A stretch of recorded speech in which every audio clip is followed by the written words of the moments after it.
Okay, a lot of you got mad at my last review. I'm really sorry if I ruffled your feathers, whatever.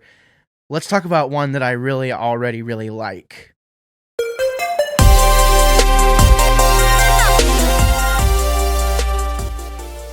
Welcome, all fellow wannabes. Welcome to the channel. Welcome to the Wannabe Critic. I am Gabriel Fast, and I do claim to be the Wannabe Critic. I appreciate you stopping by today. I appreciate you taking the time to watch this review. This is, of course, part of the review series I've kind of been doing to kind of, cross-promote my podcast and my YouTube channel, which is called Foo and Review. It's where I go through each Foo Fighters album in an order of my choosing, and I try and give my thoughts in full wannabe fashion. Opinions are my own, and I love the Foo Fighters. I thought this would be a really cool project, so here we go. Today we are reviewing the Foo Fighters' third full-length LP, which is entitled There's Nothing Left to Lose. Now, I do have to be kind of honest with you. I came into this album a little bit later in my Foo Fighters game, I guess. The first records I really listened to were Wasting Light, religiously listened to were Wasting Light, as well as The Color and the Shape. But I'd always listened to the Greatest Hits album, but I never really knew like what songs were from what record and vice versa. So, it was kind of cool to come back to that record later on. Funny story for you, I thought I had the entire thing, but it turns out whatever my dad had on his computer, he actually didn't have the entire album. So I actually listened to that album out of order for a really long time until my cousin, he bought the CD from a local secondhand music shop and popped it in the CD player in my car, and lo and behold, a different song than what I was used to hearing started playing first instead of the song that I thought I was going to hear. So once I realized it was a completely different experience than what I was used to, I actually, got really into the record and started listening to it a lot more. And it ended up turning into one of my favorite Foo Fighters records.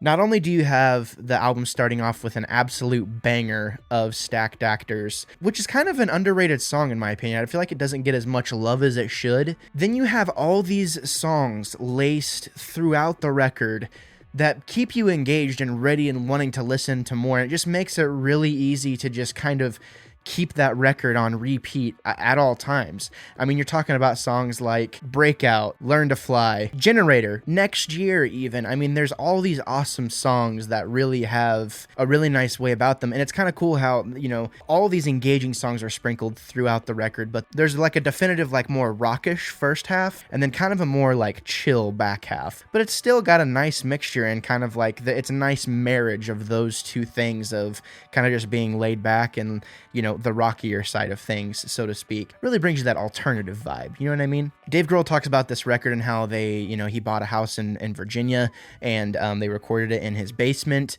and he talks about how he recorded all the vocals from a couch and like there's a really laid back vibe to the album and how you can really hear it. And lo and behold, whenever you're comfortable and you already have quite a bit of a following and you're going to get your music out there and you're in a good headspace and you make like a really good record, surprise, you end up winning some Grammys for it. The band ended up winning 3 Grammys the year that this came out, and Dave Grohl talks about how he was so absolutely proud of this album. It seems like there was a certain tightness to the band and a certain vibe that this particular record brought to the table that none of the other records to date really have done. And I think it was because, in the Foo Fighters documentary, they talk about how there was just 3 of them at one point, and there was, just 3 guys kind of doing this thing. And Taylor Hawkins, the drummer, talks about how he tried so hard to keep the band a trio for that period of time. But seemingly whenever you have 3 people that are kind of on the same page, it can be hard whenever maybe one person isn't as on the same page. But it's like, if I know I can do that 4th person's part,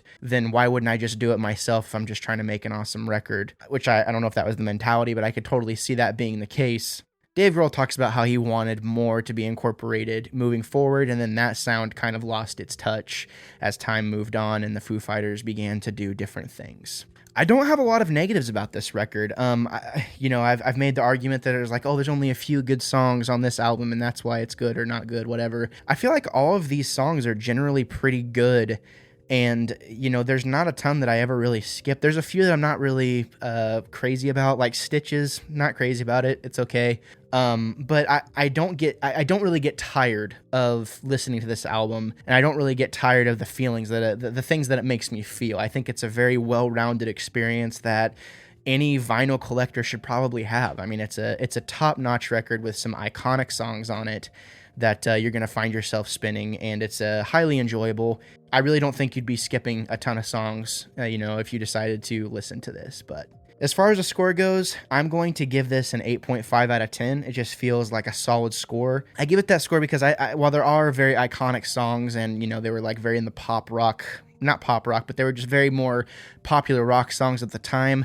I don't think that, at this point in time, the Foo Fighters had really turned this particular genre on its head, and really started to innovate it and all these things. I do think that there was a specialness to this album, and I think it's a very solid listen, but it doesn't just break the mold of being this, incredible thing. Like, I know I talk about Queens of the Stone Age all the time, but it didn't really do something like what Songs for the Deaf kind of did. It didn't really innovate. It just kind of made what was already there better. Whatever diamonds were left in the rough, it kind of brought them to the fold and made them really, really shiny, while still giving a sense of wanting to do better the next time. But all around, super solid, very little complaints. You should check it out. What do you think of whenever you are listening to There's Nothing Left to Lose? Do you like the record? Do you like the Foo Fighters? I mean, what are your thoughts? Definitely let me know in the comments below. I would seriously appreciate it. This is obviously just for fun. It's really fun to practice giving your opinions whenever you do run a web show, and I feel like the best way to do it is to talk about things you really are passionate about and things that you don't really know a ton about. So try to do a mix of that here, and I really love the Foo Fighters, so I thought I would talk about it. You can check out my website if you want to learn more about any of the projects I have going on. It's called thewannabecritic.com. I would seriously appreciate your support. We got all kinds of stuff there. Our podcast schedules, like the schedule for the YouTube channel, more information about the projects that, the people that are a part of the projects and things like that. You might really enjoy it. We even have merch if you want to buy a t-shirt, so that's cool. Thank you for tuning in, and thank you for preparing yourselves for a plethora of hot takes and potentially unpopular opinions. I'm Gabriel Fast. I will always be the wannabe critic.